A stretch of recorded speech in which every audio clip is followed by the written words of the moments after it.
Pour ce qui est des applications disponibles d'origine sur l'appareil, donc ici en fait, on a la liste des applications, donc l'Android Market, l'appareil photo, qui fait des photos très très moyennes comme on en a l'habitude un petit peu avec ce type d'appareil, et notamment chez HTC.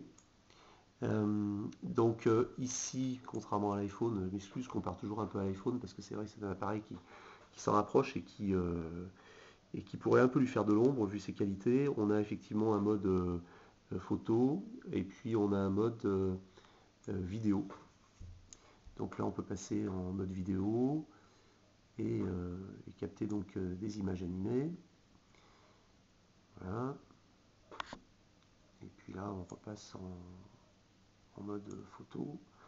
On a un certain nombre de paramètres réglables que je vais découvrir en même temps que vous.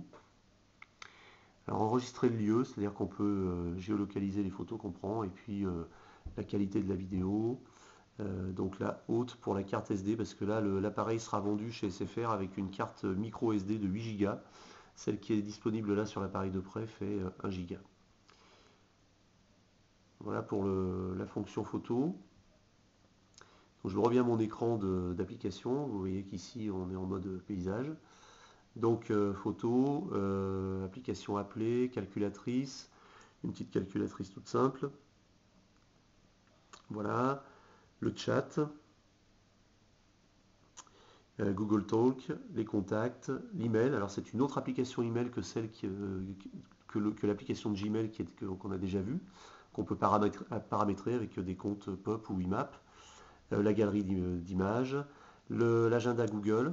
Alors moi je ne l'utilise pas, donc là il va être vide, avec pareil la possibilité de gérer son planning, la vue en mode semaine et la vue en mode mensuel. Évidemment tout ça synchronisé à la volée avec Google Calendar. Ensuite les maps on a vu, l'application musique. Je ne peux pas vous faire de démonstration pour la bonne raison que quand j'ai tenté de synchroniser le HTC Magic sur mon PC, en tout cas de le connecter sur mon PC avec le cordon USB, il a été reconnu, mais en fait il n'est pas reconnu comme unité de stockage de masse, donc je peux rien transférer dessus. Et la carte SD étant une micro SD, je n'ai pas d'adaptateur. Voilà, mauvaise pioche. Pareil, alors musique, paramètres, et on a également le multimédia, le réveil.